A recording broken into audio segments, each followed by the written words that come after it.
Man, I was really hoping the Flash 100-pager was going to be like the only bad 100-page comic giant, like the only one I didn't like, but I was wrong. So we get this story here that kind of had some promise, but it just never really clicked for me. So in the initial story, like,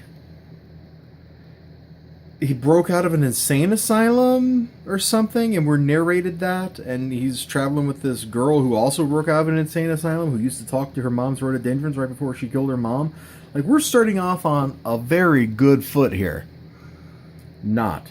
And they're going after this guy that's like the avatar of flames, you know, the green versus the flames, or the black, or whatever. And it ends. It ends. And that is the best part of that story. That's not true.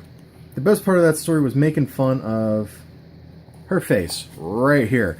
I saw this face and I just laughed. Like there was a good kind of laugh going on. That one was forced. The one I actually did was genuine. It wasn't particularly good. It was hard to read. I didn't care for the art that much.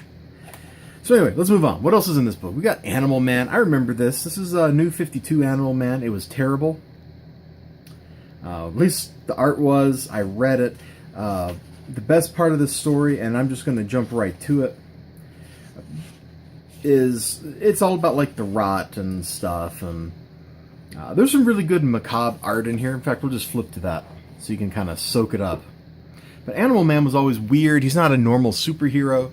I think the best Animal Man stories are what from the... It was Alan Moore that wrote them, right? Anyway, it's weird stuff. Kind of an echo of Swamp Thing. Look at his daughter. You know, he's like the avatar of animals, the red. And, oh, look at that. She can necromancy skeletons. Great. Good girl. Alright. Anyway, moving on. I didn't really care for this when it first came out, and I still don't care for it now. It's still kind of an improvement over the previous story. Then we got the Swamp Thing story. I don't remember. I'm sure I read New 52 Swamp Thing, the first couple issues, because I was into comics briefly, like for 3 months, before I noped out again. But basically a whole bunch of disasters happen, and Superman tracks down Swamp Thing, or I guess really Dr. Alec Holland, and he's like, yo Doc, this stuff's going on, and Alec Holland is like, no, go away Superman, I don't want to deal with it. Meanwhile, back at the excavation site, these little like wasp fly things are getting inside of people and controlling them, and we end with Swamp Thing making his triumphant return. Great. Alright, moving on. This is okay. I do like the art in it. Hold on, I should probably show some of that off, because there's some cool looking stuff in here, and I flipped through it so fast.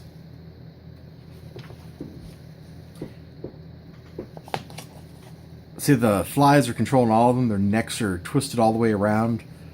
Oh, it's terrible. It's disgusting. You got the critter here, like, this looks like a horror book, man. This looks scary. I like it. And finally, we get to the Shadow Pact story. I don't remember reading this, which means I didn't. I was not really into DC. The Shadow Pact was, what, mid-2000s? I was not into this. And you know it's a serious story when you start off with the Phantom Stranger hanging out, man.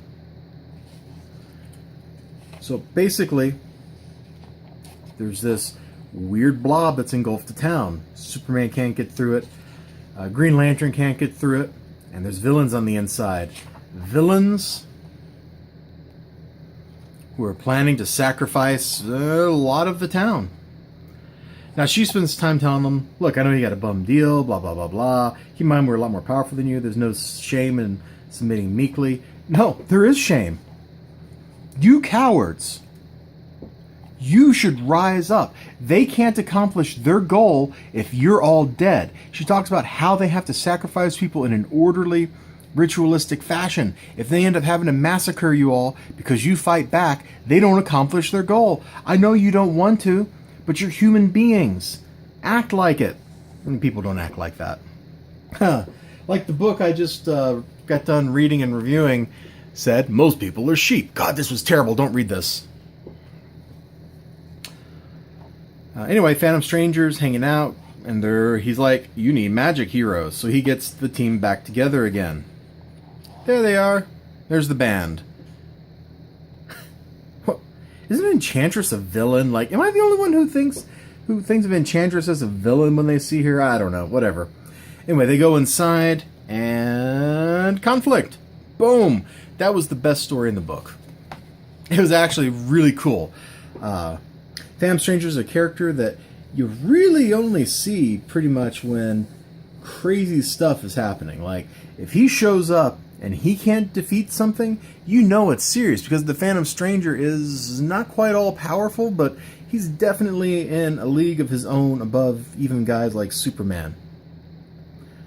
Good stuff in that story. The Swamp Thing story was kind of good because I didn't remember it. The Animal Man story, it's just as bad as I remember it being. And the new story didn't really do much for him. Who did the new story? Tim Seeley. Oh, that's why. That's why. I would have figured they would get someone with talent to write it, but I was wrong. So I apologize for expecting good things out of you, Swamp Thing #1. You weren't really for me, but don't worry, I'm going to buy #2 because I'm a sucker. Alright, I'll see you guys next time. This probably isn't really worth your time. I didn't think the new story was that great, and 2 of the reprints were kind of just like, yeah. The Shadow Pack reprint was pretty cool, though. So we got that going for us. Honestly, I don't remember Shadow Pact at all, but I like it because it's like the perfect companion, or the perfect prequel to Justice League Dark. Because look, he was in Justice League Dark. There's the Nightmaster. There's Detective Chimp. Like, that's 3 out of 5, or 3 of the characters that we've seen in recent issues of Justice League Dark. It's the perfect, like, tie-in, and I feel like I'm missing out. This actually makes me want to go buy back issues of Shadow Pact. I probably won't. What issue of Shadow Pact was this story from, anyway? Shadow Pact 1. Okay. Yeah, I'm probably not going to buy back issues of Shadow Man. I'm just going to keep picking this up so I can read these Shadow Pact stories. Is that weird? I feel like that's weird. But I'll see you guys next time. You have a great day. Remember to like, comment, subscribe. I just looked over at my Discord channel where everybody is changing their name to mine, and it's getting kind of weird. Okay. Well, bye-bye, everybody. You should hang out on my Discord. We talk stuff.